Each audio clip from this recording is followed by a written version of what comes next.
कभी कभी आपको ऐसा नहीं लगता कि आप इतना हार्ड बोल देते हैं कि यहाँ के एक मंत्री ने आपको कहा कि हम एफआईआर कर देंगे? कौन एफआईआर कर देगा? अशोक चौधरी ने कहा कि ना वो किए हैं, जाके मानहानि बेचारे किए हैं। सर्वदलीय नेता नीतीश अशोक चौधरी। देखिए हम लोग यहाँ सुनते हैं, सर्वदलीय कैसे? मैं बता रहा हूँ कैसे। जैसे हम लोग सुनते हैं ये नेता इस दल में थे, छोड़कर दूसरे दल में चले गए, दूसरे दल को छोड़कर तीसरे में चले गए। अशोक चौधरी इन सब से ऊपर है। उन्होंने इतना दिमाग लगाया कि एट ए टाइम हम सब दल में रहेंगे।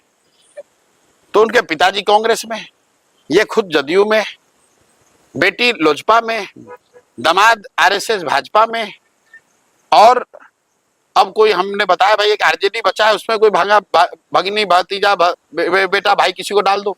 तो इसलिए मैंने कहा ये सर्वदलीय नेता है, किसी भी दल को वोट दोगे इसी को जाएगा। जैसे हम लोग कहते हैं ना भोजपुरी में कि घी चाहे दाल में गिरे भात में गिरेगा थाली में ही।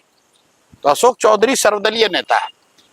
हमने कहा कि हर जगह ये चर्चा है कि इन्होंने अपने बेटी का टिकट खरीदा है, और ये हमने नहीं कहा, आप लोग पत्रकार आप जानते हैं, प्रेस कॉन्फ्रेंस हुआ, पार्टी के लोग जो उस समय चिराग जी के पार्टी में थे उन्होंने ये कहा, प्रेस में छपा, लोगों ने इस्तीफा दिया। तो ये आदमी कहा कि हम जाके इनको प्रशांत किशोर पर मानहानि करेंगे, तो जा कर दो भाई। अभी दिलीप जायसवाल ने, आपने सुना होगा, कहा कि हम प्रशांत किशोर पर साइबर थाना में केस किए हैं। अब बताइए, इस भाजपा का राज्य का अध्यक्ष वो केस किया है और अभी तक पुलिस हम तक आई नहीं, हमारे पास आई नहीं भाई। या तो पुलिस उसकी सुन नहीं रही है, फर्जी बोल रहा था ये आदमी। अगर दिलीप जायसवाल ने केस किया है कि मैं साइबर क्राइम कर रहा हूं, तो साइबर क्राइम वाले अफसर क्या उसकी बात सुन नहीं रहे हैं, या दिलीप जायसवाल ने सबको बेवकूफ बनाया?